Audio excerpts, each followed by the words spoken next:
Hello, Marcus. What are you saying? Hello, everyone. We're bringing today another vodcast from Britballin. I'm your host, Mark Sabansky, and I'm joined by my beautiful angel from Leeds, Chris Winrow. Chris Winrow, what are we saying? What are we doing today? We're doing fun, yeah. So today we are Britballing and flipping it. Obviously, you're used to Mike and Adam doing the show, but obviously me and Marcus, we're flipping on it. We asking them the questions today, yeah? Yes, sir. So we've prepared some questions, along with taking some questions from the public a little bit. And I'm sure we'll think of a couple of interesting ones along the way. Comment your questions, guys. Comment your questions to us, yeah? It's way more fun, yeah?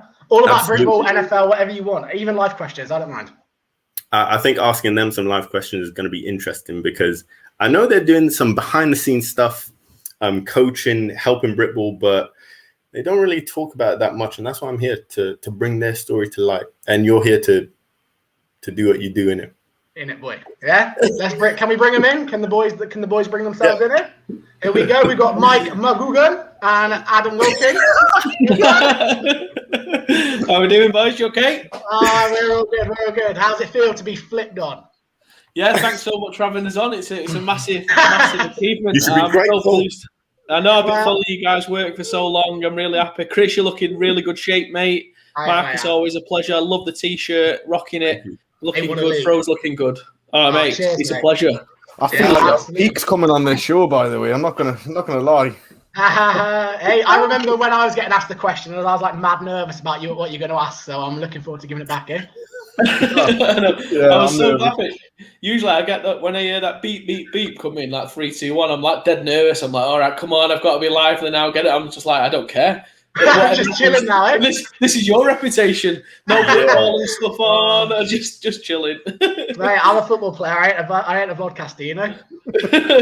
Right, so I think we're going to start with, obviously Boris has just made all his announcements and stuff like that. I was going to ask you, Mike and Adam, if you kind of want to talk about hopefully the return of Britball this summer, or at least this season, and how you think it's going to look in the UK and that sort of stuff. Yeah, shoot, Adam, go on. You can go on that one. So now for me, top tip for you on hosting, you target the question to them. That's it. It just leaves the awkward silence, Chris. Don't worry. Next time we got it. It's not live. It's not live. We'll rewind it. We'll cut that. Just pick a person and ask the question. Right, Adam, what do you think of the return of Britball? Oh, mate, ask Mike first. I'm nervous. No, honestly, I think we've waited long enough. I think we're ready to go. There's a lot of teams been doing Zoom calls and online meetings and things. Like I can't wait. I can't wait to get back. Obviously, I'm a bit upset about like the uni lads not getting their chance to play this year. I don't think they're going to get many games, or if any at all. But I think getting prepared for the season after, I think there's a lot of third-year students this year missed out on their chance to be in the top dogs at teams and things. And I think that's going to benefit the adult football a bit more because I think they're going to want to go and play more than what they normally would. So you think you can have an influx of the uni ball athletes going into the adult league? Yeah, I think you know what it's like at uni. They're all, one last ride. It's our last chance. We're going to do it this year. They didn't get that. I think now they're going to be like, right, we're going to pick a team. We're going to go do it there. Yeah, for sure, eh? For sure. What about Mike? Do you want to talk a little bit more like how you see it going logistically or kind of dates and stuff like that? I think it looks like 29th of March. Sports seems to be facilities opens, organised sports allowed. So I'm assuming that'll put BAFA on alert, and we'll go to some stage of their roadmap. And we're hoping to talk to Pete Ackersley about that return to play in the coming weeks. And then, so I think that'll give us, obviously, you're going to have to allow guys. So 29th of March, I would be getting in my calendar. I know I need to shred some lockdown pounds before then. Coaches are going to get us running. And then I think it looks like 12th of April looks like some sort of date in people's diaries as well from what I'm seeing. And then 17th of May, outdoor, most social contact rules lifted. I think that's start of the season. Yeah, I think 17th of May. Yeah, that for me, that's when it looks like we should be good to go and start smashing each other in the skull again. I mean, BAFA have just posted on their Facebook a few minutes ago, saying that things are looking bright. So hopefully, we'll see what news comes out in the next few days from BAFA. No, I think it's it's amazing that I think we all missed football last summer, didn't we? And as you say, Adam, the Uniball athletes have kind of been messed around a lot this year, as we all have, and it's stolen the season from all of us, I think. So it'll be good to get back to it, eh? Yeah, it'd be good for us to be able to talk about football and not just keep trying to bring guests on the show, so people realise that we're not. People don't realise that the show was set up to talk about actual British American football. Yeah, that's it, eh? And then maybe you won't get so lazy as to put yourself as the guest for once, eh? I know, that's what it's come to. We run out of ideas. That's it. Hey, no, that's good. It's good. So we're going to start a bit of that show. Obviously, kind of the same way you guys start it off usually with people is if you just want to tell us a bit. I'm quite obviously, Mike. I know you a little bit kind of outside of football and stuff, and we've known each other a while. And Adam, we've kind of met you through this. But if you each just want to kind of individually go through kind of a little bit about yourself and your route into football. So, Mike, if you want to start with that and just tell us kind of how you started with it all. Yeah. Really, really good for me. I was the fat lad in the club at uni. So everyone who's been at university has done recruitment in nightclubs. And if you see a big guy and you're a small football team, you're looking for linemen straight away. So I think I was groomed. Not groomed. Sorry. I think I was offered a drink to come and give it a go, and then give it a go. That was in my second year of uni, I think. No, third year. Which uni did you go to, mate? Huddersfield Uni. It was, so my first ever game was against Dave Saul and Sheffield Sabres when he played quarterback. So I was chasing him. I think we got beat 58-0. And then the week after, we played the Sheffield Hallam Warriors. I think we got beat about. It was close to that one, 108-0 or something like that. It was. So it was a good introduction to football. I don't know why I'm still in it. Literally, the only way was up. I couldn't get anywhere. So, it's all been uphill since then, eh? Yeah, it's been all right since then. Yeah, it's not been too bad since. Yeah.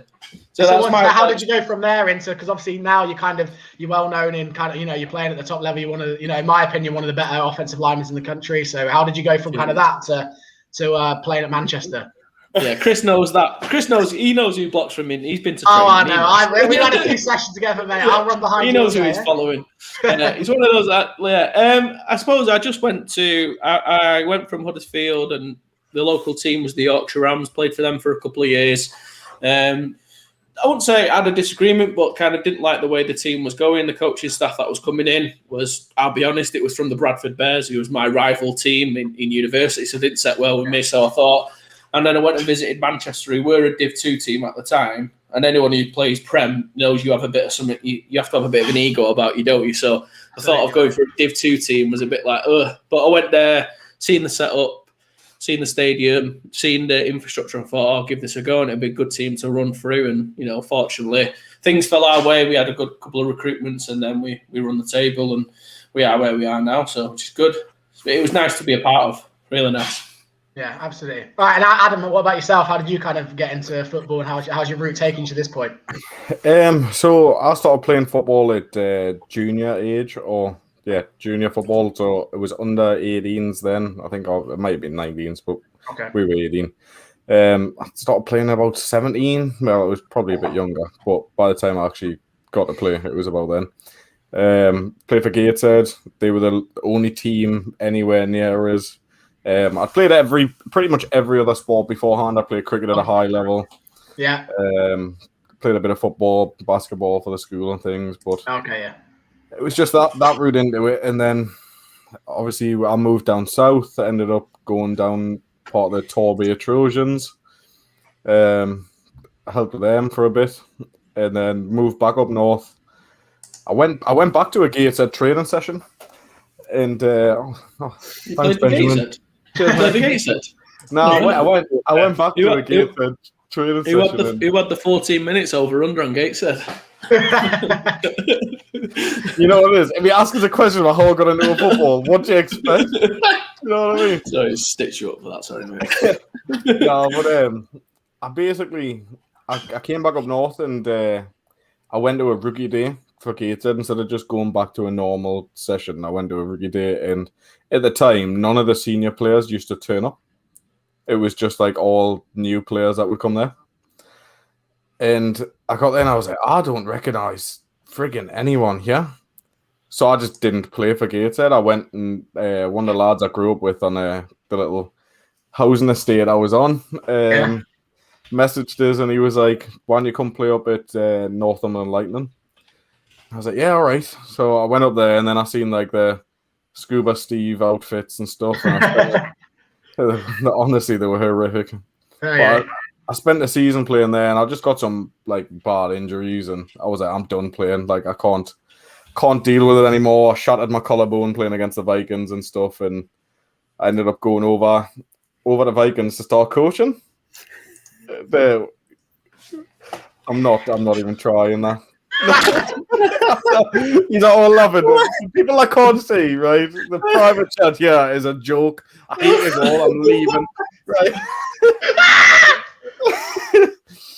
No, but I was How was he meant to? I don't know. So basically, I went over to the Vikings, and it was like Finding Nemo. Really? No, don't say. No.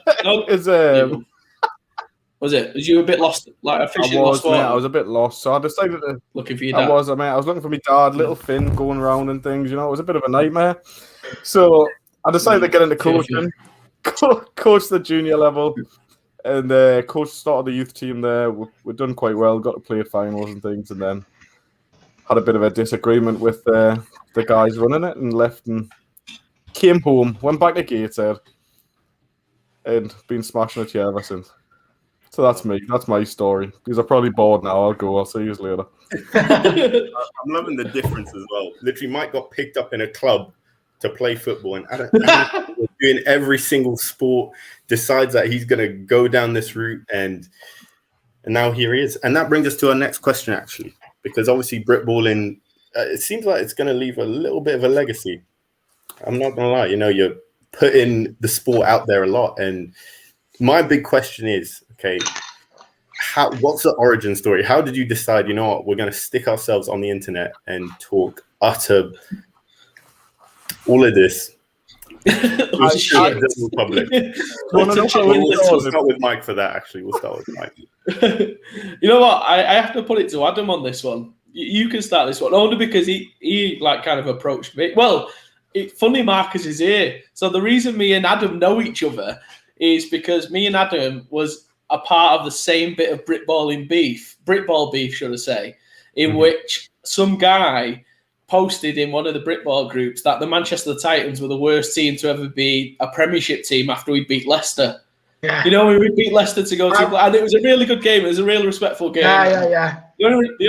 So it was a really, really good game. It's probably still one of the best games I've ever played in because it was back and forward, and if Taylor Brown wouldn't have got injured, what would have happened, and that kind of thing. So it was genuinely a class game. But it was from that, I think someone's commented saying we was the worst team in Premiership history to be promoted. So me and Adam just went in on this guy like anything, and I think we proved it wrong. We had fun the next year when we finished second when it made the playoffs, and yeah, it's pretty good. But that's where I love second to the date it happened. So it came back up on my news feed, so I reshared it and tagged the guy again, and he was like blocked us on everything. Now I can't even. It's gone. Yeah. So that was a bit of fun, but yeah, that's how we met. But Adam, how did it come about? You know more than me, actually. So basically, we started playing in like an online Madden league, and it was a league that I ran, and it was basically there was no. League. There was Sam Fossey's league. Fucking won everything. Cheats him, Sam. If you're watching, stop playing Madden, prick. Right? No, but it was one of those where I just put it out. Everyone, I was like, listen, does anyone actually fancy doing like a podcast or something and just talking football, talking Britball? And then Mike was like, oh, mate, I'd love to. And I was like, right, let's do it. How do we start doing it? What we're going to talk about? And then it just went from there. Like, yeah. And now I think for me, I'd listen to a lot of like podcasts driving to and from work. So I used to drive an hour to work all the time.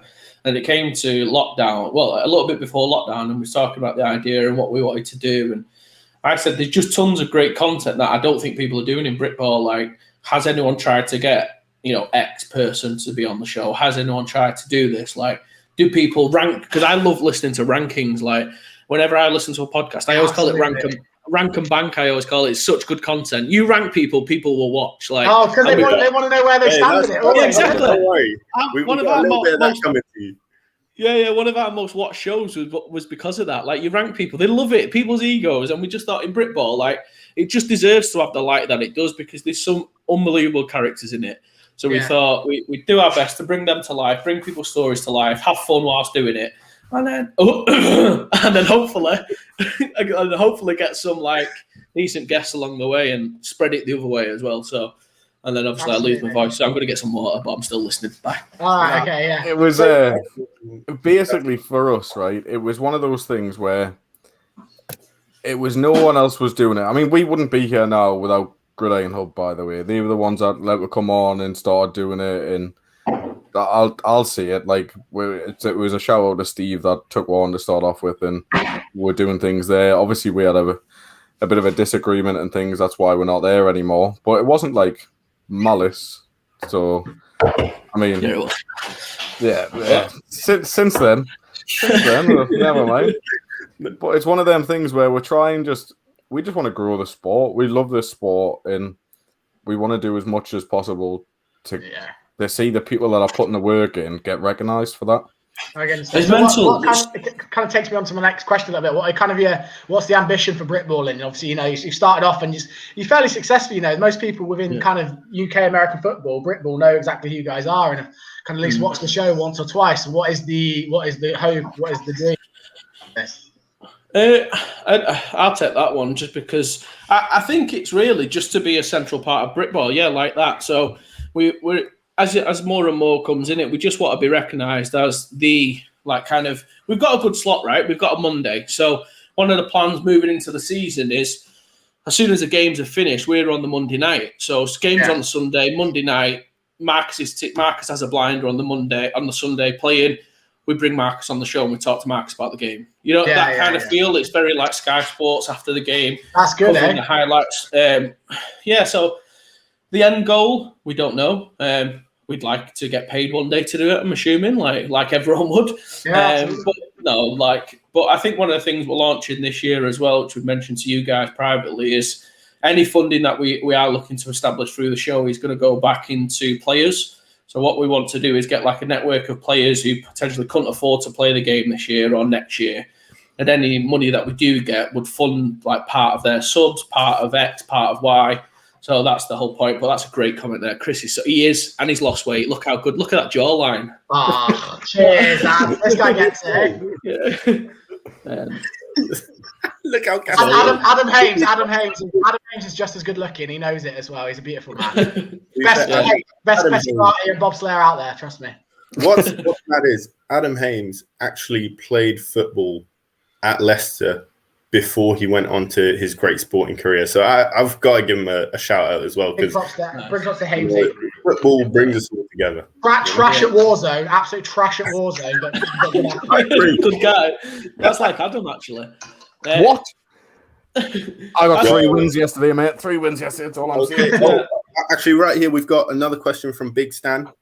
I don't know if it's big or little, but we've got Stan out here. He's asking how you guys got EP Sports involved with your show.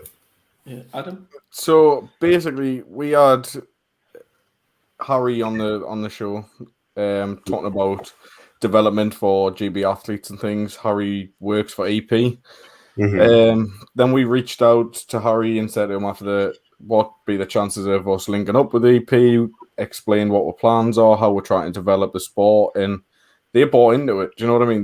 They get that what we're trying to do is help the sport grow, and at the same time they're willing to help us do that. So it was kind of like a match made in heaven, really. Do you know what I mean? They're willing to help us grow the sport, and it just worked out really well. So, I mean, we've done things from like giveaways of footballs and things like that. It's everything that we need, really. Do you know what I mean? So, yeah, I guess that probably lines up with your long-term ambition as well of just being such a cool part of the sport. Yeah, I think we just legit we've got individual goals that we want each. We want to have a show which has this amount of viewers. We've got like small goals that we want to achieve and stuff, but the overall goal is just to be that Monday show, which everyone goes, if I've played Britball the day before, I want to watch that the next day because those two idiots are going to talk shit about American football, and they get some pretty cool guests on along the way. You know Well, I what it guess is? because right? we've seen kind of since double coverage is kind of, so obviously we all remember double coverage and kind of, you know, I remember that thing, like, you know, obviously, yeah, we all remember double coverage, and you know, as a mate, like, you know, it's, you know, playing at Leeds Beck at the time, stuff like that, you know, you get a little name plug in there, and it's quite cool. Right? It's like a nice thing, and you're right, it's an ego-driven thing, like all of Britball is, isn't it? If you know, if you're a good player, you want to see yourself up there and talked about. So I think that kind of, like you say, that Monday night after the Sunday games, and kind of, you know, kind of spreading the word of kind of what's been happening around the country, because we'll, you know what I mean, I'm sure you're the same. When I get together with people, you know, when me and Marcus have been away together for months at a time doing bobsleigh together, we, you know, we spend some of that time just chatting shit about, you know, British American football, don't we, Marcus? Hey, it's how it is. We talk about the good players, the bad players, the good teams, and what the plans are. You know, we all do it, right? I mean, it's one of those things for us, right? Where if we're here on a Monday, that's going to make coaches. If we're talking about every other team in the country doing something good, it's going to make coaches get decent film. Do you know what I mean? Get us the film, get it out here. We'll advertise it for you. We'll showcase the film. We'll showcase your players. I mean, people that are watching on YouTube that maybe have never played the sport, or once it gets shared into someone else, you've got that out there as a little highlight reel for your team. It's just everyone here wants the sport to start being a bit semi-pro. Yeah. And we're not going to do that if teams are like filming their games, holding a phone on the sideline. Do you know what I mean? Yeah, absolutely. Well, we've all seen, haven't we? You know, we've all seen kind of, I've been in setups where the film and stuff like that, it's almost non-existent, or it's such a bad quality. You can't see things. And I've been in good setups where the film's made, and the difference it makes, not only to the standard of play, but kind of, you know, your own playing experience. It's just vast, isn't it? Yeah, definitely. 100%. Yeah. Yeah. So good point from Adam there. That brings us on to our next question, actually, which is about your guys' view on where do you see the game going. I think there was a lot of interest on your UK AFL, UKFL video as well, just because people see it as that next step up of, like, you know, we're getting a league like Germany, like Switzerland, like Spain, like France. I mean, even Ghana, I've seen, might be getting... He's got a plug for homeland, doesn't he? Getting bust out by a third world country out here. You know, where do you see the game going then? And how are you guys going to contribute to that? I don't know. I'll go first again. It's got to be to that paid standard, hasn't it? We've got too many good bloody players. We can't talk about these. One of the things I've learned actually with this show is that all these guys who are now younger playing the game, and the NFL Academy guys, they don't give, like, quite frankly, this isn't a disrespect, they don't care about our game. Like, that's not the end goal for these guys. It's the NFL. It's NCAA. It's Germany. Is it? It's not even Britball's not even in their plans. No, and even GB isn't in their plans. Now, I was shocked to my core when I heard one of the GB head coaches say that. He's like, it's just not in their plan. Like, this is good. The only thing that GB, under 19s could do was hold these guys back because of X, Y, and Z, other than the film and stuff. So I think the end goal for us in that would be helping those guys get abroad and helping them, but then working with the UKFL and working with different platforms and BAFA and whatever it needs to be down the road. Because I think there needs to be some sort of paid high-level competition or some sort of escalation above what we've got now, whether it's regional stuff where, like, Merseyside, Manchester and all that become like a North All-Star team, and, like a South All-Star team and a Midlands team. There's got to be something where we can pool our athletes together and create some good things, because that North-South All-Star game at uni, which I think you played in, Marcus, was class. Like, that's the kind of stuff that should be happening. That's one of the things we want to make happen this year in Britball, senior-wise, is that North-East South All-Star game. So that's one of our plans for this year as well. We really want to work to make that happen. Now we know lockdown's coming out. So I've got an interesting question on this one. It's something that's kind of always been talked about since I've been playing the sport, and about the growth of the sport. Obviously you've given some kind of examples there of how we can make the sport better. Is something that I've always heard debated is adding Americans to the league versus keeping them out. Should we have some players in Britball that are paid and are able to come over and kind of, where do you guys, Adam, I'll start with you. Where do you stand on that one with the Americans coming over to kind of get paid in our league? Honestly, it depends what you're paying them for. If you're going to pay them to come in and just play, no. If you're paying them to come in and help develop the sport, in the sense of they're going to be coaching the kids, or they're going to be then playing also, or they're going to be going into schools and helping a school program, pay them as much as you want. Okay, yeah. Because for me, the problem with our sport at the minute is it's upside down. In the way that I'm saying that is there is more adults playing than there is kids. Yes. So for me, it is completely upside down. We need to get more kids playing because there's a drop-off. There's a national drop-off in every sport at 16 years old. So when someone gets to 16, you're a lot more likely to drop off a sport. So we need to get more kids under 16 playing to then fill that up and through. The university shouldn't be the first time a guy plays football. Yeah. Do you know what I mean? Like we've seen we've only got things like the UK Dukes and stuff like that. Really, there's obviously the NFL. We've got the Yorkshire Academy. These are things I know. UK Dukes. There isn't that much. Like jug tug. Yeah, but exactly. Adam, you see though, I'm somebody who's like considers myself fairly plugged into UK football. Yeah. I can only name 2 or 3, things that are plugging themselves into schools. Is that the responsibility of BAFA? Whose responsibility is that? So, for me, it's not just BAFA. Let's be honest. It's not just, we can't just say, oh, it's BAFA's fault. This doesn't happen.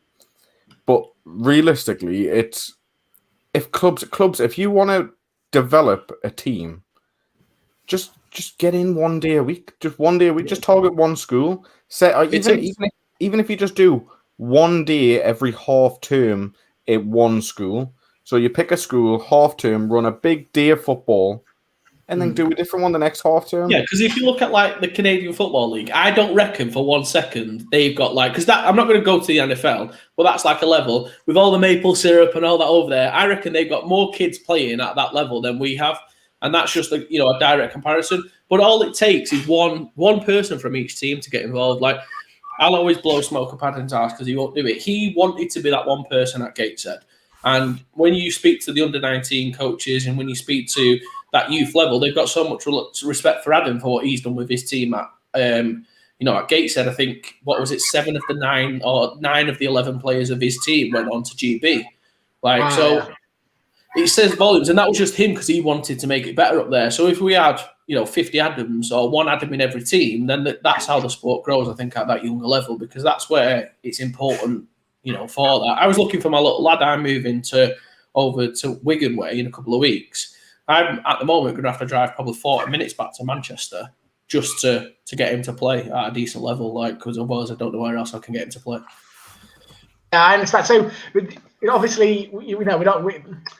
I guess so I've played everything. I've played Div 2, Div 1, Prem Ball, Uni Ball. I've been around. I've played over in Finland. Kind of played a bit about, and the standard of coaching will go all the way from absolutely somebody who's just got a bit of spare time on Sunday, all the way to professional, like people like Adam who kind of put their heart and soul and passion into it. Is there a way that we can kind of I guess increase the basic standard of coaching even at the Division 2 level to kind of match those things, Adam? Obviously you're the person who's kind of done this very well yourself. You've got a success story in this. What would you say about that? So I mean, as you've seen with the last few shows that we've done, we've had some big name coaches come on. We're all about development. We're working with BAFCA to try and get these guys on the show so coaches can learn things from them. It's one of those where I don't think there is. You can't be. You're never a bad coach when you first start off. Do you know what I mean? Like you're not a bad coach. You've just got different teaching techniques that have taught you what to do. Like if you're learning from some of the best coaches out there, you're going to pick up the best techniques. It's as simple as that. So if they're coming on and they're listening to guys that have done it before, they're learning these things. Like even now, like I consider myself to have been around enough to know pretty much a lot in football. Not a lot, but enough to get us through anyways. But now when I've got these guys coming on the show and things, and I'm sitting, I'm watching, I'm thinking, I've never ever even thought about doing it that way. I was watching a seminar the other day, and it's like, how do you teach your coaches to coach? Yeah. And it was like it was a saying, like it was KISS. And I was like, what do you mean KISS? It's like, keep it simple, stupid. Yeah. And I was like, I've never, you know what I mean? I'm not a big fan of these things, but it was just like, keep it simple, stupid. And I was like, well, that's all we do here. We do try and keep it simple. Yeah. And like, I think there's too many coaches try to jump in the deep end too quickly over here. Yeah. I think just learn your craft behind someone. Like, don't if you're looking to coach and you know there's another good coach somewhere, Yeah. just go and ask him to watch each session. It's not all like doom and gloom. They won't just be like, no, you can't watch it. You're from another team. They'll say yes. Yeah.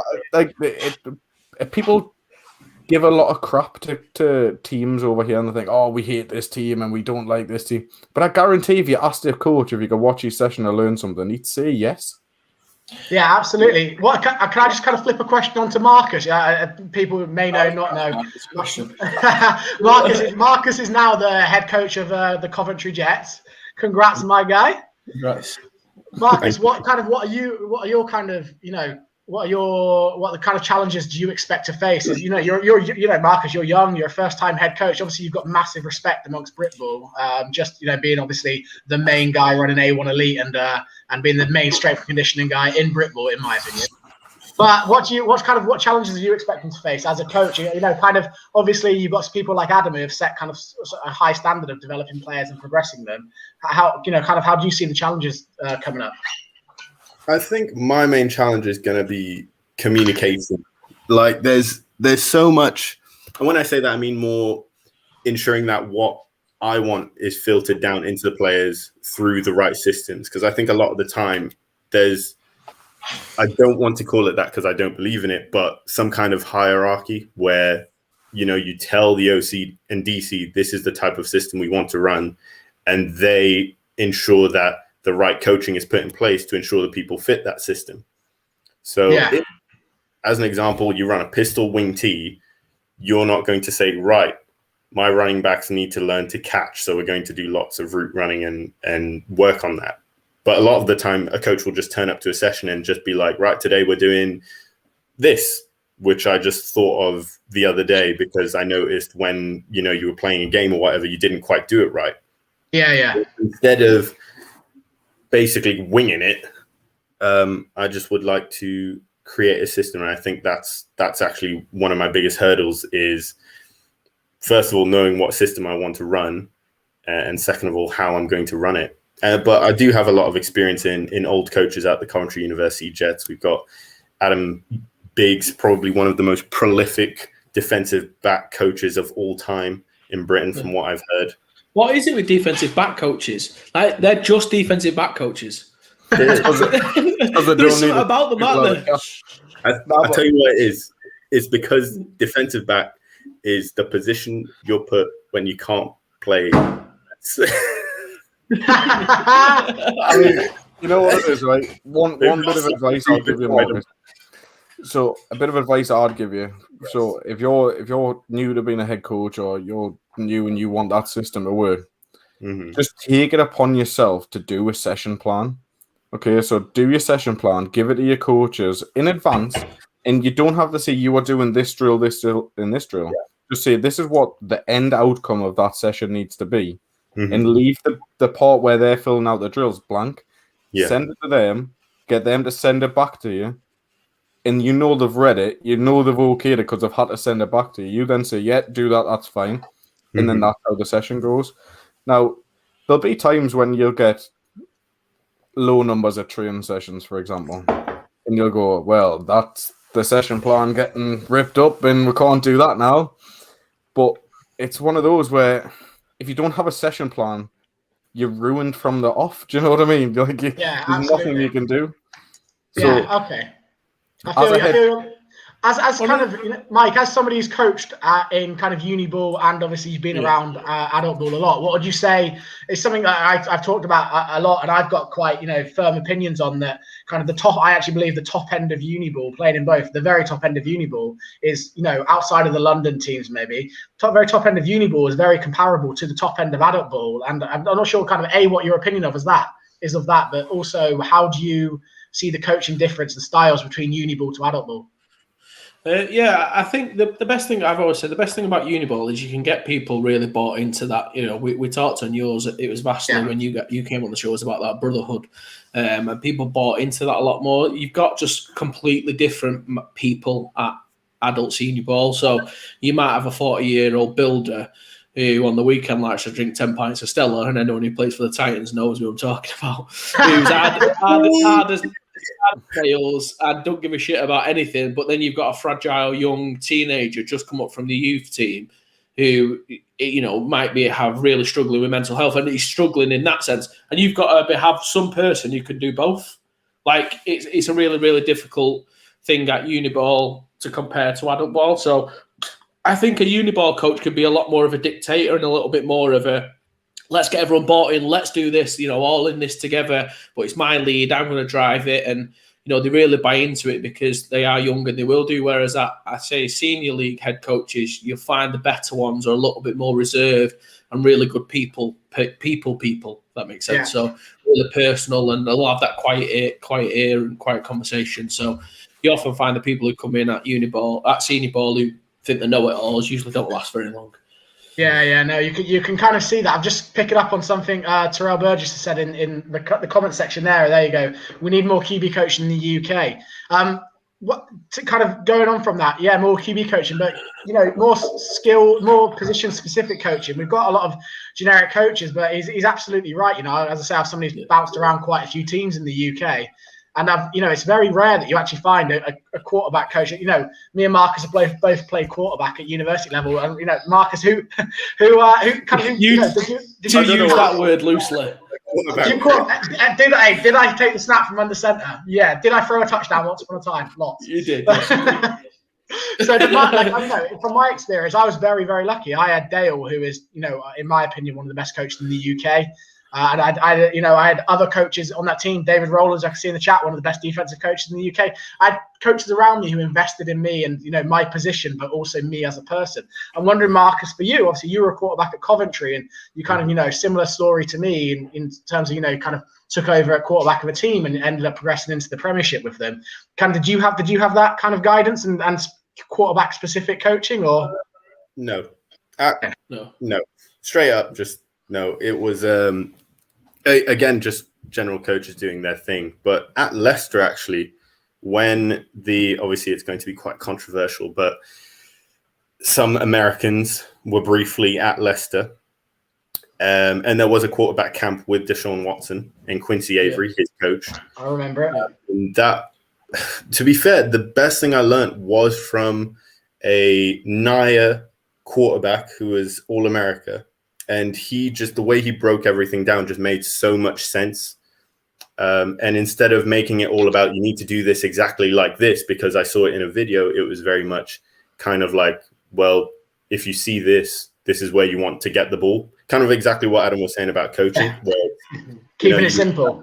Accountability and freedom to not put them under too much pressure and allow things to happen, you know. But then he left, and then we were turd. So. Yeah, well, that was good. Yeah. I mean, props to you for that season, Marcus. Like, genuinely, like, big props for you for that season to hold that together and do what you did, man. It was fun watching our guys chase you about, but yeah, I can't imagine it was fun for you. But to be fair, no, that was going to be my point, Chris, about the Americans coming over. Like, for me, bring as many as you want. It was funny. I was talking to a guy from Leicester this week. And I was saying to him, he was saying, you know, what was your thoughts about the Americans? I said, I didn't care if you had 20, you would have still beat your ass, because that's how we believe, that mentality of, I didn't care who's in front of me. Like, that was always the thing, like this thing about Americans. And I always used to say at uni, you know, well, they've got 3 Americans playing for him. Well, if an American guy comes to mug you in the street, do you ask if he's played before? You don't, do you? You put your hand in the air and you're not going to let him mug you. And that's the mentality I have. Yeah, but he's got a gun. I think you're right, Mike, if I'm honest. I think we need to get to the point over here when you hear that accent, you're just not bothered. Yeah. Do you know what I mean? Like, we need to get to that point where, oh, he's American. I don't care. I've seen plenty of guys come over from America to play over here, and they've been absolute crap. Yeah. You know what I mean? Bring as many as you want, pay as many as you want. It doesn't really bother me. Like, genuinely, like, I would only learn from going against a stud D tackle from America. Yeah. I'd learn more in that game than I would most of most seasons. So I don't mind that. Yeah, the more the merrier. I agree, because I think, you know, we've kind of started my own journey. I started as a quarterback with my best friends, Ben Green. Me and him started in Division 2 together, and we just watch YouTube videos of sessions, turn up early and go through. And we've you know, our coach at the time at the Leeds Bobcats, Paul Goodwin, he didn't give us anything specific and individual. You know, it was very much us learning from YouTube basically, and kind of, you know, as you say, we're going to struggle. We're always going to struggle to grow Britball if it's just, you know, two people, Chris Winrow, Ben Green, going on YouTube, finding some drills and running them themselves, instead of having the Americans to go against and improve our game, and having the coaches that are going to put the time and effort in, like Adam or Marcus, you know, and yourself, Mike, to grow it. It's always going to struggle, I think, from that sense, eh? Yeah. Listen, right? Every coach needs to be a sponge, okay? Yeah. But you also need to be a sponge and give yourself a little squeeze every now and again, because you're going to pick up loads of stuff off every other coach, but some of it is going to be absolute crap. So just get rid of the bad stuff, keep the good stuff, and you're a better coach. It's that simple. And the reason we talk about coaching so much is, one, because I don't actually coach at the moment, but one of the things is, when I was playing Uniball, the best I got as a player was the year after I actually coached for a season. So I think if anyone's new into the sport, or anyone's been playing for 2 or 3 years and they want to get better as a player, go and coach a junior team. Like, just go and do it, like 6 months, a year, whatever you need to do, one season. It just slows the game down completely for you. So that's why I'm so passionate about coaching, because the funny thing is, right, we're all, you know, we've all been decent American football players apart from Adam. Cheeky little shit, you, like, honestly. No, but the funny thing is, like, in 5 or 10 years, like, hopefully my team will be going against Marcus's, you know, that kind of thing. Like, so it's funny now, we compete against each other as players, but then, like, here Marcus is head coach of this team, and, you know, Adam is like, I can't wait for 5 years from then, when I stop playing and realise that, you know, get into coaching myself, that, you know, it'll be good to play against you guys. But I think that's the best thing about British 5 years. Wait until lockdown's completely over. He gets back and gassing after us. And plus, every single person in Britball is going to want to take chunks out of me because I still do this. You're safe. You're safe. Can you imagine it? The amount of shit I've talked about some people. Jesus Christ. Right, I've got one kind of to sum this one up. I'll give you, Mike, and you, Adam, one thing you could to improve Britball. Like, we've kind of gone around the block on this quite a bit. One thing, you give one thing to improve Britball. What's it going to be? Money. Adam? Top level coaches. That's what we need. Fair enough. All right, okay. Marcus, have you got anything? Tell you what, I don't know. That's beautiful right there. I think we've covered a huge amount there. A lot of serious talk. I feel like I have learned a little bit about. Yeah, for sure. I've got some more casual questions to come though. I got some more. Just no. Okay, so I just wondered. It's kind of standard ones you give guys, but I'm always interested to. Listen, James Loosley is wasted at the Bobcats. That man can cover anybody. I don't know why he hung about there for even a day. I'll tell you what, James, I know there's some guys who live in Leeds and want to come to Manchester, so you're more than welcome, mate. I've already been plugging those boys for you, don't you worry. Always recruiting. Always recruiting. So can I just kind of, you know, you guys tend to ask these questions. I'm always really interested in these, because I think Britball's such a, you know, we all play all over the country, but we're actually a small community, and it's, you know, you do tend to know people from all over the country that do it. So I was wondering, and it's always interesting to hear stories. So your favourite personal football memory, Mike? What's been your best time in football? I think I always have to go back to it. I think it was the national championship.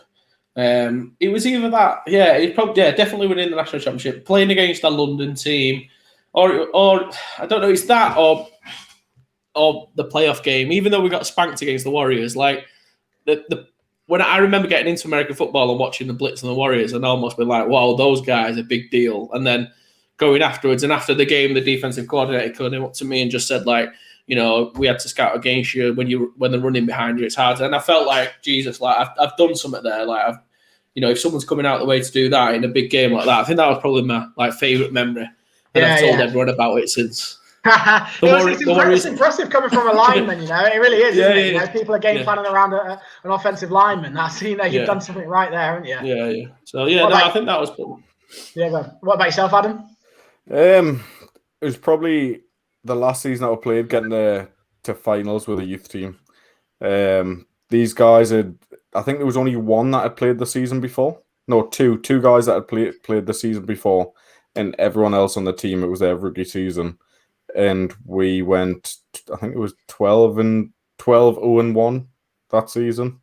So we tied and then got to national finals, and that was unbelievable. That was probably my favorite time in football. In fact, it was the party that we had at the hotel the night before the finals, because that was class. We shouldn't have done it the night before. We should have done it after.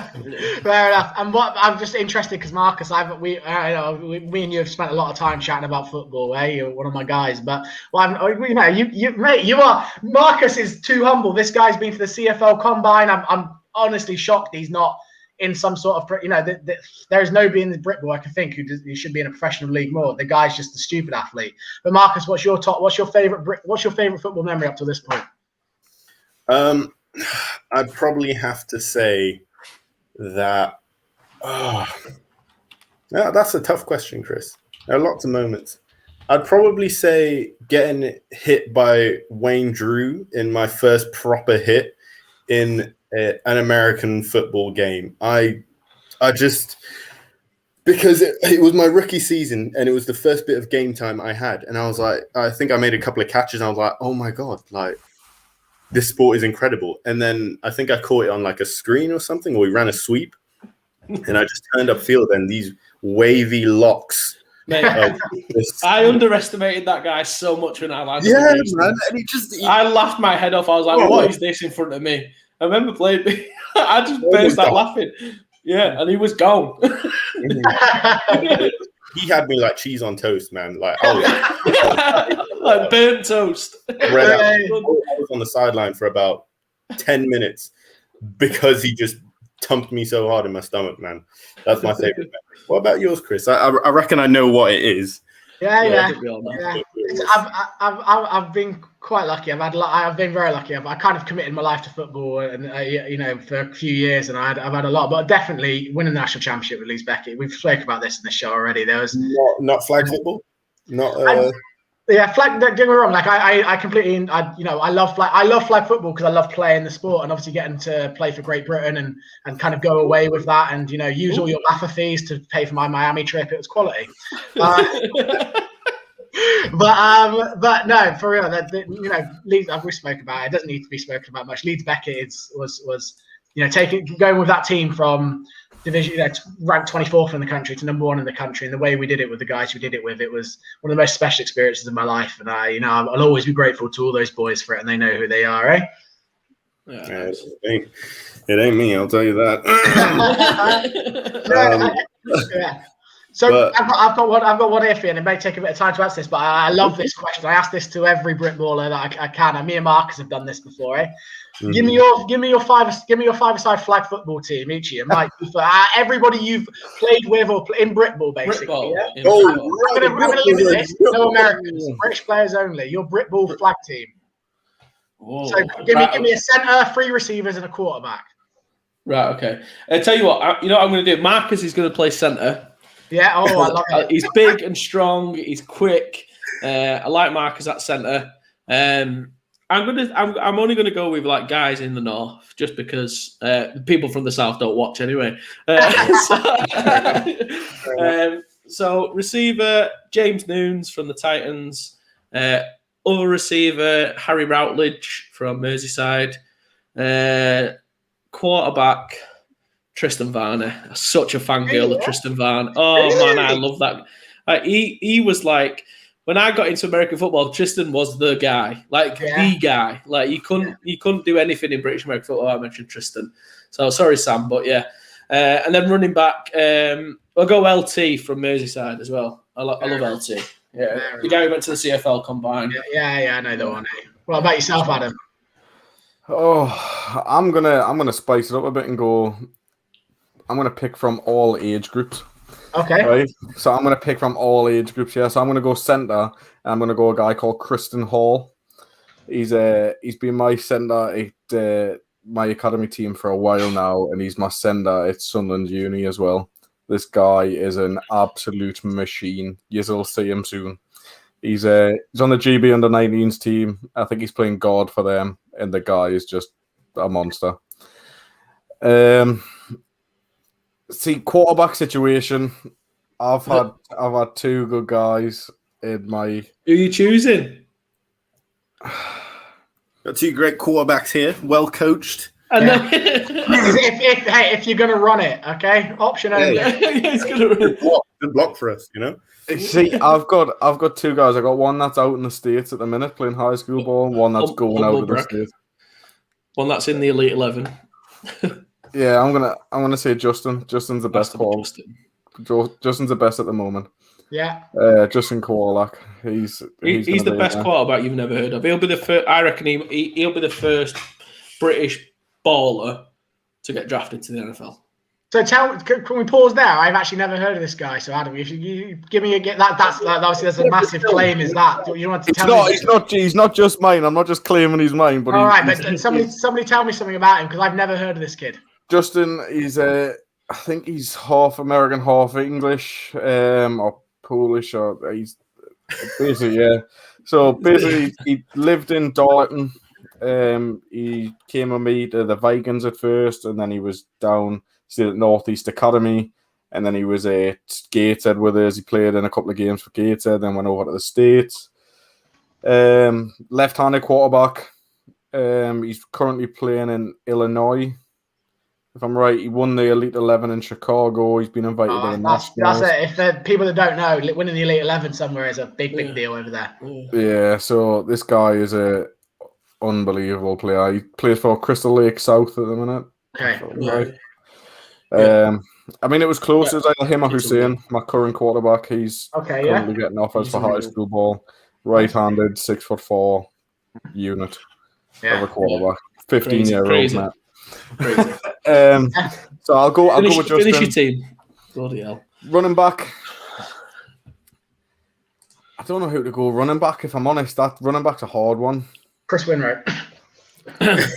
You're a QB, mate. I'll stick in a running back if you want. He's Taysom Hill. He can play anywhere. Honestly, I do what I want. Name a position. I played it. You know what it is? I can't remember what he's called, right? The best running back I've seen was a lad that played for Glasgow a few years ago. The big, massive guy that played for Glasgow. He was a machine. Him. I can't remember his name though, but we'll stick him. If anybody knows it in the chat, put it in. Yeah, stick it in the chat. Nobody will know. Okay, nice one. And what about and then Marcus? Marcus, what about you? Give me your five-a-side. What are the positions again? I want a quarterback, a center, receiver who can snap it, I guess, and then two other receivers and a running back. So 3 receivers, a quarterback, and a running back. I'd have to say my first receiver would have to be Taylor Brown because he just line up anywhere, do anything, snap the ball, catch it after he's punted it. He'll do all of that. Yeah, great pick, Marcus. Yeah, he's American. I'll probably have to pick a long, rangy one. Is that Harry Routledge? Yeah, he was going to be a mine. Yeah. And then short, snappy one. Can I use like a running back flexed out? Maybe. You know what I'm saying? Yeah. I'll probably say Elliot Walters. Yeah, okay. Elliot Walters. Yeah, I like that because he's got the biggest feet for his height, man, and he can cut on a dime. I don't know why. He can. Yeah.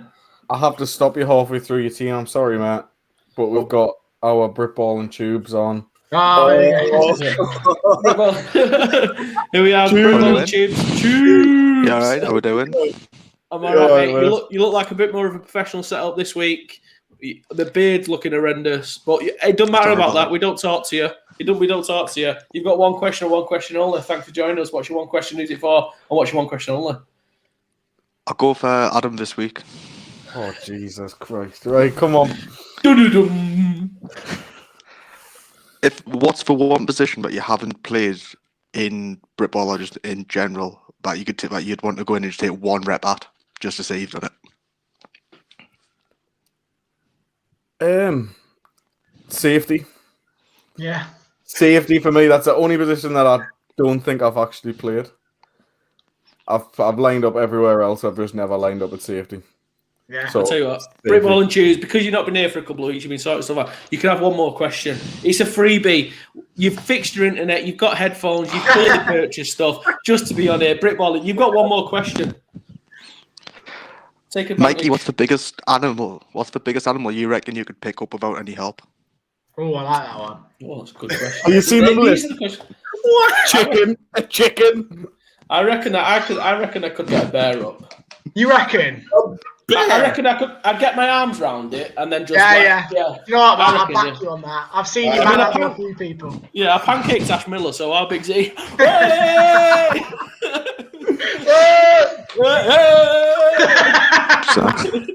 This is why I've got... Cheers, Britball and Tubes. Cheers, Tubes. This is why I've got a target on my back, because I say stupid shit like that against the nastiest man in Britball. Right, Marcus, back to your team. Give me. So I need 2 more receivers and a quarterback. 2 more receivers. And a quarterback. Rutledge and Elliot Walters. Yeah. And Taylor Brown. So give me another receiver and a quarterback. Receiver number 3. It would probably be, I think he was at Manchester University, maybe. Dira Ajibe. I don't think he Yeah. But D-Rose at Newcastle and Newcastle, that's it. It's all the same up there, you know what I'm saying? It's, I get you, yeah. It, like, I'm kicking you off. You may be a host, but I'm kicking you off if you see that again. Anything north of Coventry, it's all just the same shite up there, yeah, we get it. And quarterback, of course, the deadly. Pick Justin. Trust us. You'll see the film later. Only because Who you got? Who's sorry, Marcus? I missed that. Who did you say? The ginger weapon himself, Pat Daly. I would have to go with that because he is. I've never seen an arm that long in the world, but he is the most softly spoken person, and I just feel like that's what you need at quarterback. Yeah. Right, here we go. Mike, give us a show of these arms then, eh? If Cowley's giving you some. You ain't picking up no bear, lad. So my nickname at the Rams was Patrick, because they said I'm like Patrick the Starfish. I've got a big body and little limbs. I like that one. It's true. It's a true fact. 27-inch legs. Look at Marcus's face. Yeah, it's true. It's all body. So I don't need to get lower because my legs are lower. You're already there, mate.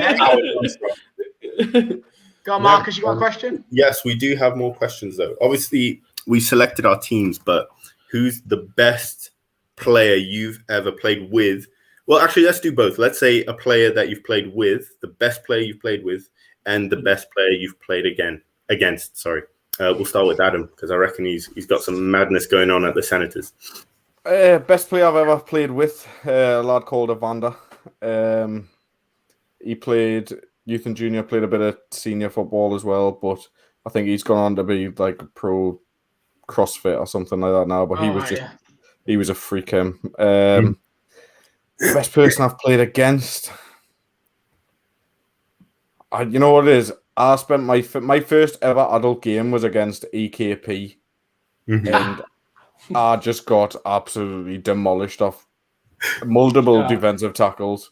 So any of them, because I never want to see them again. Whoever it was, don't care. He's horrible.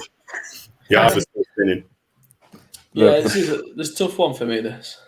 I've got a friction burn all down the back of my head where I was just grinding along the floor, constantly getting pancake.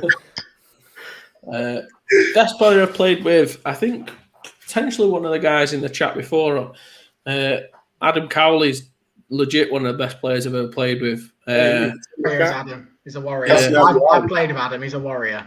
Yeah, and then probably for the Titans it would be Joe Nicholson, running back. Yeah, he is. I played with Joe at junior level. I've played against him a few times as well. He is unbelievable. And a great guy as well. You know, what's wrong with that lad?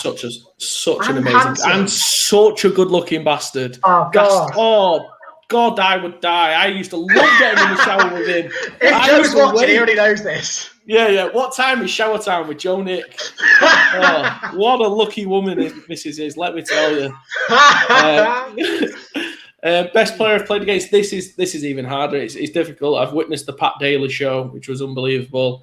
I've witnessed. I've played unfortunately against the Warriors. Got hammered a couple of times, but I think the thing what really stuck out was a combo. Was that EKP combo of maybe I was in awe because it was a few years back, but it was the Ryan Hunter, Ian Dick combo, which might be a bit old for you two there. I'm not sure who those lads are. Hello, man. Yeah. Honestly, like you've never seen a quarterback running back exchange where you would just think the quarterback had the ball, or oh yes, Joe Nick is watching the best looking man in Britball.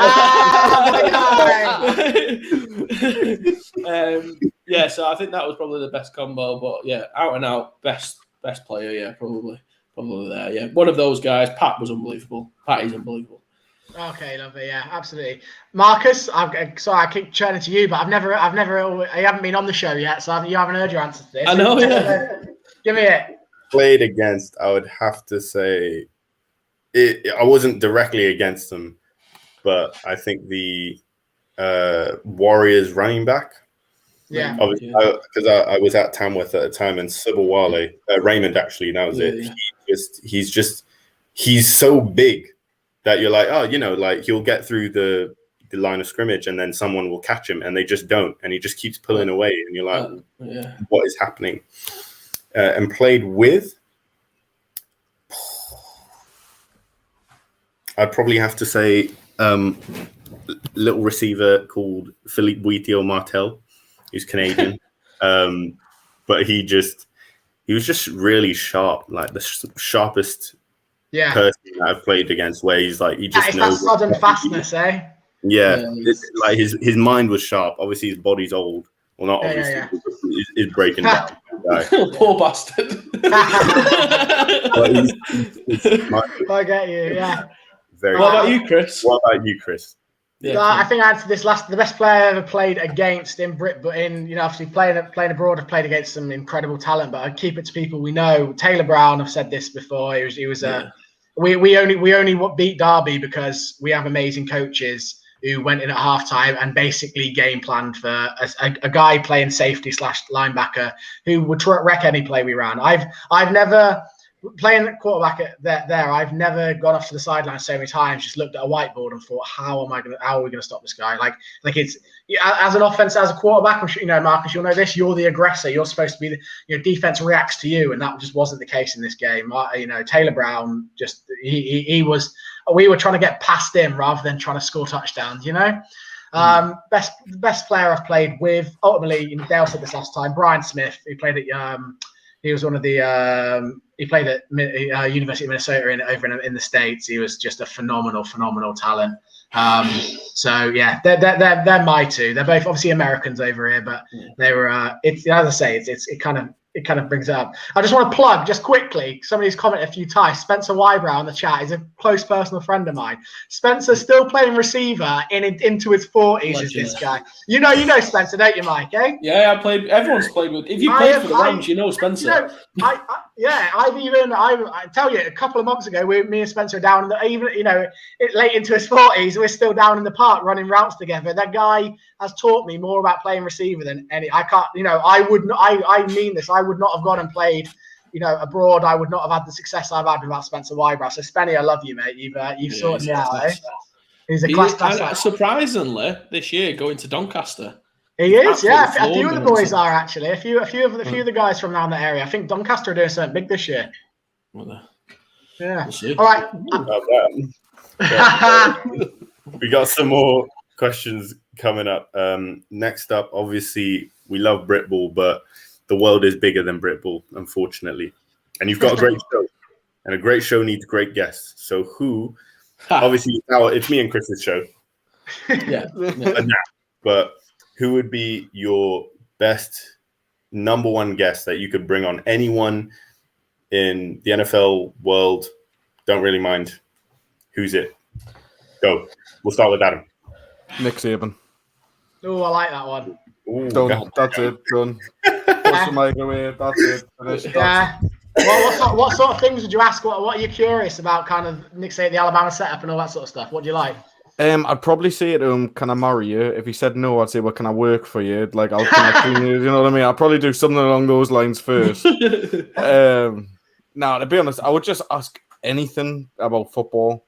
Yeah. Like, I would just anything. I would pick a position and just say how. Do you know what I mean? That's all you need, and just that's it. And then program how, scouting how, like that's all you need, and then that's it. Yeah, like right. Everything. Mike. It's hard for me because I'm such a homer. Like I love the Panthers so much I can't even tell you. But I suppose like it would have to McCaffrey. No, it'd have to be Brady, right? Like, oh no. To be fair, actually, I connect. Like, this is the don't. Here we go. I told him about LinkedIn. Listen to this. I connected with probably the greatest player of all time on LinkedIn last week, I'm trying to get one. Lawrence Taylor. You did not. Me and him are connected on LinkedIn. No, that is big. I promise you. Yeah. Mike, I need to tell you something, by the way. After you said that, guess who else connected with him? You. No, the boys. I connected with OG3 as well, but he didn't respond to us. So. OG3, if you're watching, fuck you. Right?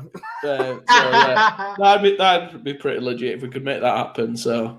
Fair enough. Yeah. Do you guys have any? I'll start with you, Mike, on this. Do you have any like inspirations in terms of like journalistic or kind of podcast? Do you have any people you kind of look at, or you've kind of taken a bit of a tone of? Do you follow anyone? Do you have any inspiration in that area? Whose ideas do we steal? It's Magpieing, I think, in America in marketing terms. Magpieing. I love listening to Around the NFL. I think that's a class podcast. I love listening to that. And then I like listening to I listen to a golf one called Rick Shields Golf. And that gives me good ideas because it's a similar setup to the way me and Adam do it. So I steal like some of their ideas and that kind of thing. So yeah. I looked straight away before. So this is delayed, so you know that I'd come in. Adam Cowley straight away, Rick Shields for Mike. So he knew that. So yeah. I like to. That's what I do in my job. I steal ideas from other sectors and bring them into my sector, where no one will make the correlation, but it's fine. For me, Pat McAfee. For me, I love his show. Like, to be fair, if there's one player in the NFL or one current former whatever player in the NFL I'd love to go on a night out with, it'd be him. Just to see if we ended up in the sea. No, I'd be out with Gronk. Gronk was nearly my answer for who I'd get on the show. Mate, Pat ended up in a lake or something. He just, you know what I mean? He got so off his nut, he ended up in a lake. Like, he is the guy. I tell you what I'll go out with. Britballin Tubes, who came on, got locked in a nightclub, in a strip club, in the toilet till 5 o'clock in the morning, walked around on his own when everyone else had gone home. That guy's a legend. That's who you want to go around. That's who you want to go out with. Oh, that's a story time, that, isn't it? That's story time. Also interesting fact about Britballin Tubes. Allergic to latex. Allergic to latex? Yeah. How many kids has that lad got? Just uses gardening gloves, mate. Well, there's not many things worse to be allergic to, eh? And I want to know how we first found out. I know. I want to know that story. I definitely want to know that story. Okay, right. I've got a little bit of a speed round as well coming up. Yeah, just a couple of questions really, just as a either here or there. But I feel like last time I didn't get all my plugs in. I got a bit of a plug in, but I'm gonna do it because he's sat right here. Marcus. Can I just say to everybody in Britball community, if you like, and Mark is going to hate me for doing this, yeah? I promise you, A1 Elite. Thank you. Okay. My guy, honestly, Marcus, if trust me, like Marcus, tell some people about A1 Elite and the stuff you got going. I'm a subscriber. I pay for it. I follow it. I got the gear. I follow his programs. They have, you know what I mean? They've sorted me out like tenfold. No, I don't think anybody in this country understands Britball and the facilities we have, the access we have to things, what is needed, quite like Marcus. And it's just, you know, Marcus, tell us a little bit about A1 Elite, because I really, you know, I want you to be successful in this, man, because it's so good. People should hear about it. A1 Elite. Where should I start? What would you like to start with? Tell us about some of the stuff, like, you know, I know well, but you know what? Obviously, you go around speaking to teams and stuff. What sort of stuff, you know, can you offer? I don't mean this. I'm not using this as an opportunity, maybe just to plug you, but you know, you've identified issues in Britball, and you are trying to fix those. So tell us about those and how you're trying to do your mission, I guess. I guess, yeah. So the reason I started it, the reason I created A1 Elite is that Ed, is because the thing is, there's this disconnect between technique and basically strength or power or whatever you want to call it. And a lot of people or coaches will attack a technical issue. Say, for example, you've got someone who doesn't run right, and they'll say, well, you just get your knees higher and then you run faster, as an example. And 90% of the time, this person will run slower with their knees higher. So there's probably something you need to do, an exercise or something else that's going to solve the issue without you having to constantly worrying about running with your knees high. Yeah. That's what I want to bring to Britball, is to realize and bring together strength training and skill training. So if I can, and all of it can be done. You can track everything at home. Like, we've got phones. You can track your jump height, sprint speed, agility times, all of that at home. Even strength, like it doesn't matter where, when, or how. The only thing is that obviously, like we've talked about with the UK AFL and coaching and stuff, is that it's not professional. So, hey, yes, Aaron, rah, the whole crew's watching. So if we can just take advantage of that, and yes, it's tough because there's, life commitments and work and all these other things that are, I will call for now, excuses, for not in a bad way, but just, how life's set up and priorities.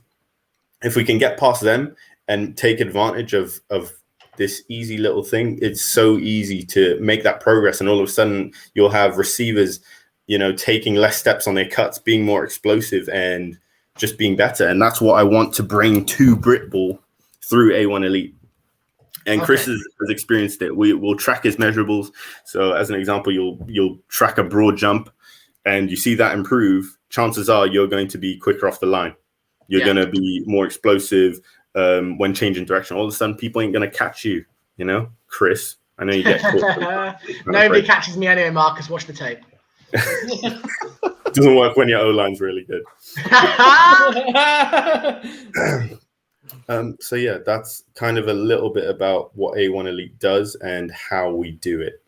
Because I don't like talking about it too much, because it's so easy to say, oh, this is the greatest thing in the world. I'd rather just say, you know what, just turn up, do it, and experience it. It is a paid service, but the initial part of it, it's only £30 a month. Like, I'm not asking the world of people.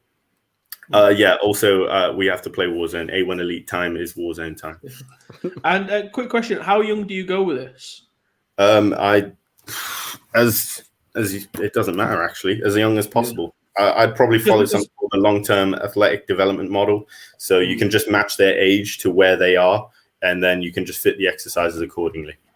Can I say on that? I've been away with Mark. Marcus. Me and Marcus spent weeks and weeks away together in America and all sorts like that, and we'd away doing on bobsleigh season and stuff. This guy will be a professional athlete, and this guy's a top end athlete, international level. Also trying to make waves in the CF, trying to get into the CFL, make waves. So you're talking to somebody who understands being an athlete. And then the stuff Marcus, me and you have sat and looked at studies together all night. This guy's evidence-based, and that's what I love.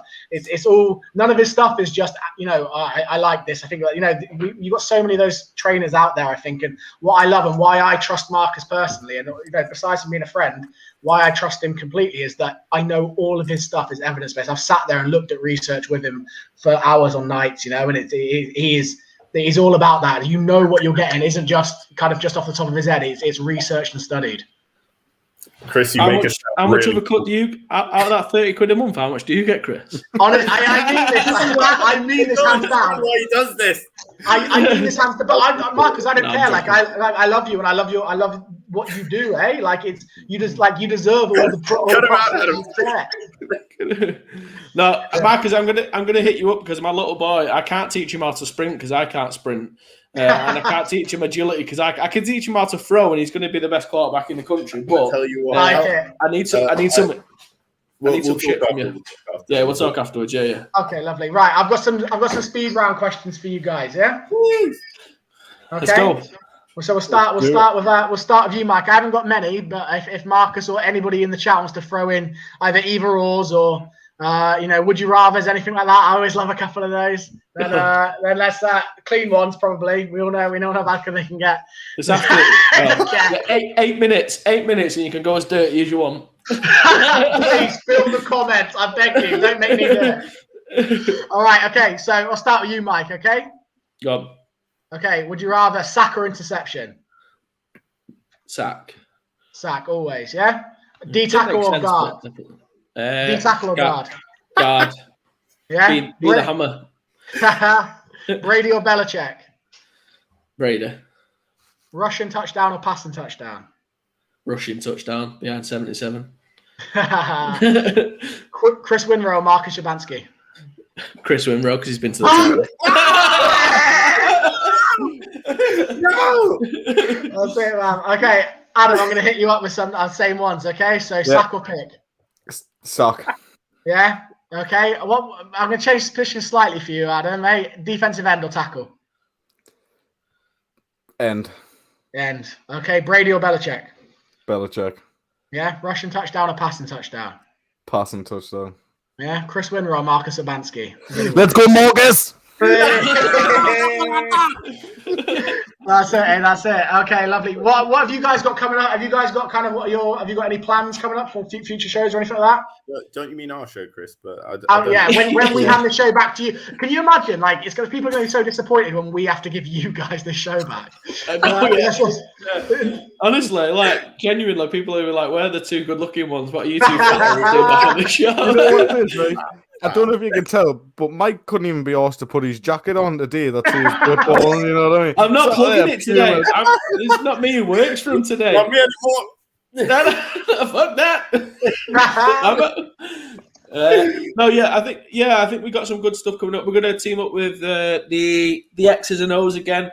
We're going to do some more rank and bank stuff. So we've got a really cool concept coming up with that, I think, anyway. So I'm pretty happy to say we're going to do some power rankings for players because we like views and people like to hear about themselves, don't they, Marcus? Sure. No, because I think coming up as well. Yeah, some great stuff. Some great stuff with Bafka. Looking to get more and more great coaches. We're looking to get a couple of plans for us. We want a big time NFL player this year. We feel confident getting that. We want a Div 1 coach. We feel pretty big about getting that. Definitely getting that. And we do want an NFL coach on this year. So they're kind of our interim plans. Just going to put it out, guys. Today's show was supposed to be a big-time NFL player, and he pulled out last minute. So that's why I usually hear, right? Do you want to share who it was, or is it not there can't. Yet? We can't. That's no way. Understandable. I wonder why I'll tell you what. Get a message an hour before the show, like, He got nervous. He heard the crowd that was going to be here and thought, "Fuck that for a laugh." Yeah, he's like, I can't deal with all these views. I do have an idea for a future show, okay? And I was it just came into my mind about, after you sent that message about 20 minutes before you started, and why not do like a Mike versus Adam 40-yard dash?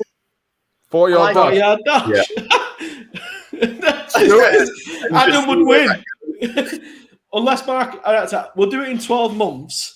And Adam can find his own personal trainer because he won't. And Marcus, you can hook me up. We'll work together for the next 12 months and then we'll beat Adam.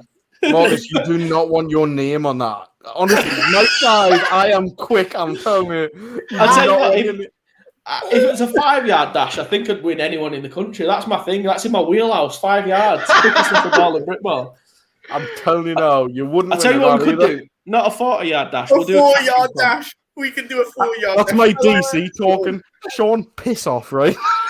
40-yard dash. I mean, 4-yard dash. That's a bit much, even still. That's a good idea. Britballin podcast tour when we are gonna. So as soon as we get out of lockdown, we have got some plans to go and see different things. We do ideally want to go and see some games. And different things. So we're going to try and get to some of the bigger ones across Britball at that point, and who knows where it can lead to. Seems to, honestly, like everything in life, we're just winging it. We just see how it goes. People seem to like the kind of stuff we're covering, so we'll keep doing it. And anyone who's got ideas, anything they want to see, hit us up, and we're more than happy to do it. So. Of course. If they've got someone that they want us to discuss or anything like that, we're more than happy to do that. If people want to come on and talk about something, just give us a shout. We'll get you on.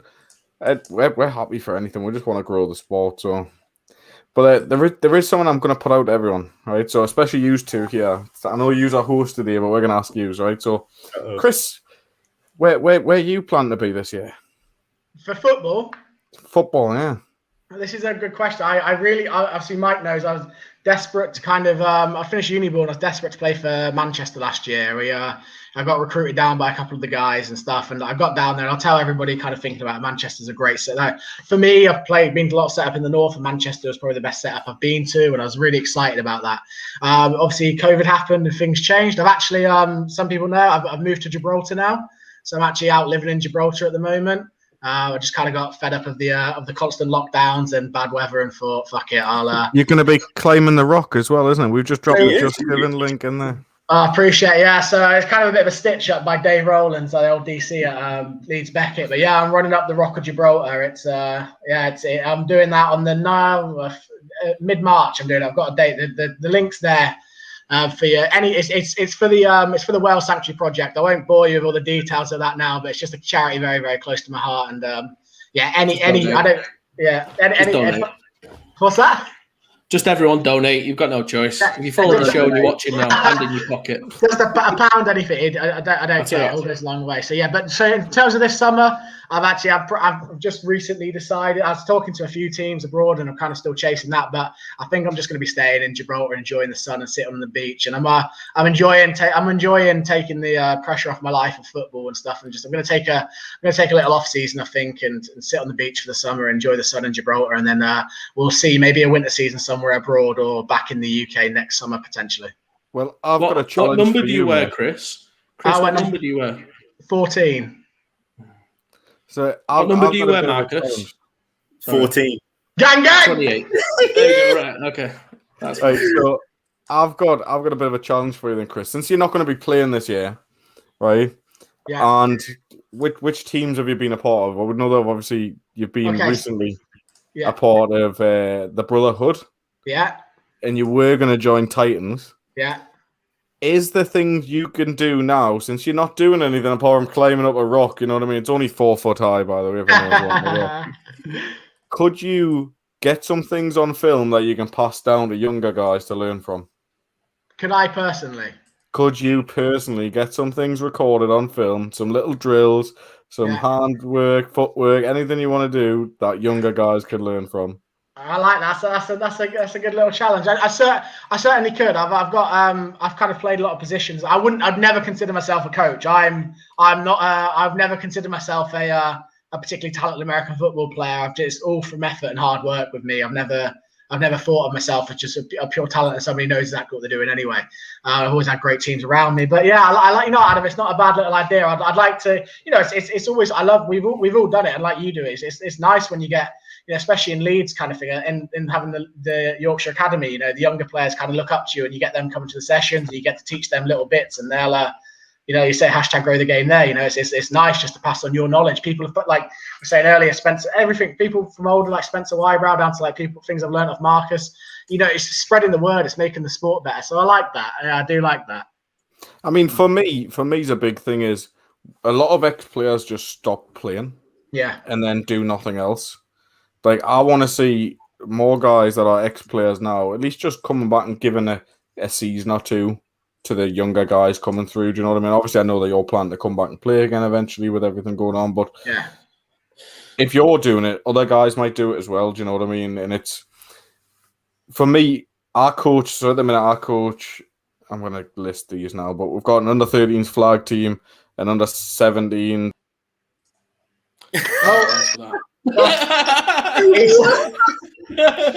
Mate, I can ban you. Look, get off, right? So, I've got under 13s flag, under 16s contact, under 19s contact, and a uni team. And I need more coaches, but I know the hundreds of people that used to play the sport that don't anymore. Yeah. So I want to get more guys that have been from playing to coaching. Yeah. I get you. I think that's why, and I've said this before. That's what, but at Leeds Beckett, that's why Dale did so well. He dipped back into the pool of people that he'd played with before and people that had been around the team before and got those back in. And like you say, there's you learn so much from playing this sport, particularly our kind of in Britball. You learn from playing. We don't have as we've just been talking, particularly for the past years that certainly you guys are playing, and me and Marcus have come into. It wasn't the best standard of coaching, so you were learning on the job, and then passing that on is big. Marcus, what are your me and you have texted a little bit recent. I know Marcus just got back from bobsleigh season yesterday, actually, but what are your football plans? Gateshead. Yeah, I'm going to make the trip up to Gateshead. I don't actually know where it is, but they've offered me £800 a month. Okay, never mind. No, but I do want to make the dive into Europe. I'm speaking to a couple of teams, and if all goes well, hopefully, I think he might actually be watching because I sent him the link. But hopefully, Coach Memo will see this and know that. I'm actually really looking forward to playing for him because he sounds like one of the few coaches who's not just not as cutthroat, and he's a bit more just trying to make it a good time for every single player. So, Coach Memo, if I don't want to. I'm not going to. Coach Memo, if you're watching, you need to up his wage a bit more, mate. Come on. He's had offers from all over. We're paying him $800 a month a Gateshead, man. Come on, sort it out. Go on, put your finger out, our kid. If you just give it a quick something, because I found Marcus, this is obviously we're both on Euro players. We both kind of speak to teams each season. Both of us, I know we do. We spoke about it. I found kind of something, and maybe some of the people in the chat are kind of in similar situations where they've looked to play in Europe. I found that this season, I found it harder this season, and I haven't put myself out there, but and I think it's to do with the Brexit stuff. Personally, that's a lot of the feedback I've got. Teams contacting me, asking me about my international status, or asking me about my my residency status and all that, and nationality status and stuff like that, and kind of them looking for problem. How have you found that? As I said, I've spoken to about 4 teams this year, in the past kind of 12 months about playing in this upcoming summer if there is a league, and it's kind of one of the big issues that I never had playing in Finland. Is the nationality stuff. How have you kind of found that? I wonder if people watching have also found these problems. It depends. How many teams have you approached, or have they mainly approached you? As I say, because I've not been. I've had my Euro players account active, and kind of, you can always see teams who are looking at you and stuff like that. I have actually approached no teams myself this year, but for that reason, I've only had about 3 serious conversations with 3 different teams. I've had serious conversations with. Wow, you must have some really good stuff, because I've sent maybe 60 messages to lots of different teams, and I've had maybe 3 or 4 serious conversations. So I know it's tough, and I reckon that's only because what I've learned from basically a lot of different things is that you do need to stretch the truth a little bit. So I've even put that I'm a European national because I'm of Polish heritage. Yeah. I don't have the status yet, but I can probably, with some chasing, get it. Yeah. And I reckon a couple of teams approached me and said, like, oh, we can go down the European passport route. And I'm like, yeah, thank you for talking. At least I can approach them that way. But it is very tough. And Coach, if you're watching, turn off. He's talking about stuff that he shouldn't be. No, this is the thing. I was really transparent with him, and this is why I got a lot of respect from him, because he was transparent and said, like, well, this is how it might work, and let's see what we can make happen. Yeah. And I guess most of it comes down to the coach you're talking to, 100%. And I reckon you've just got those good connections, Chris, with like. Well, I tell you what, Marcus. It's for me. I before I played my season in Finland, I must have sent 100 messages, and then I only had about 3 serious conversations. I would say since I've played, and everybody told me this going into it. Once you've played your first professional, I'd use that very loosely. Yeah, somebody gave me money to catch footballs, but so once I played that first season, I've every year since then I've got messages quite a lot easier. And Marcus, I'll be honest, you're 5 times the player I am, and so he is though, Marcus, you really are. So as soon as you get, honestly, you get one offer, you get one team, you get that one group of tape from Europe, you're getting 10 offers a year, mate. I know it. All right. Thank you, Chris. Okay, cool. John made a message team to it. I'll tell him, man. I'll tell him. I'll tell him. You're on my. Oh my god, he's an incredible player. He has something, actually. He has something you can do, right? I've got something. Can everyone watching now do us a favor, right? So I seen something online on Instagram yesterday for Manscaped, right? Everyone's seen that? right? Yeah, yeah. Well, we talk about balls all the time, throwing them mainly, right? But they're wanting podcasts to be tagged on their thing to get sponsored. So everyone go tag us in Manscaped thing because we'll talk about shaving balls all day. Is this on Facebook? Is it? It's on Ball Facebook and Instagram. So get them on because I'll talk about that, mate. Definitely. Put somebody in the fucking Britballers, will you? So we can pay for some stuff. Come on. Yeah. So you can pay for people. I didn't even know about that. Nice little humble brag there. What a ball sack you are. What a ball sack. I can actually confirm. I can confirm Adam has a girlfriend to keep happy. I can. I've seen she was her. real. She I've was seen real. her. We've seen her arm. Somehow. We've seen her arm. Might have been the milkman. Right, I'm out of questions there, Marcus. Have you got anything else? Or we are wrapping up. I'm all dried up, man. Yeah. But Boys, thanks for coming Guys, on. it's a pleasure thanks for having us on the show. You did a great job. It was so much fun. You good guys, and Chris, I hope you come back to football. Marcus, whatever you do, you're going to be so successful, man. So much respect for you, mate, and keep doing what you're doing. And if you ever do fancy playing for a real team in Britball, obviously Titans are there for you, mate, if you need it. I'll say this: if Marcus goes to Manchester, I'll come back. Oh my days! So I've just got to sort out 2 jobs. Jesus, right? I'll text my boss now. Don't worry, lads. Don't worry. You know what? We're not allowed to Didn't do that. you post up earlier saying that your work's got 2 jobs available as well? By the way, 3. Hey. So I mean, I'm not getting signed. Don't worry. One of them's literally my assistant. So. Mate, you'll sort us out, eh? Yeah. Mate. Don't worry about that. Right, nice one. All right, guys. Well, I appreciate everybody kind of tuning into that, and it's a good episode. I enjoyed it, and thanks, Marcus, co-hosting with me. It's a good time. Cheers, boys, for being on. Cheers, guys. Thanks very much. We'll leave us all with this. Hi guys, I'm Angus Cook. I'm going to be playing quarterback for Europe, and I just thought I'd come to share something that I have had ever since I was born. And it's so hard to deal with when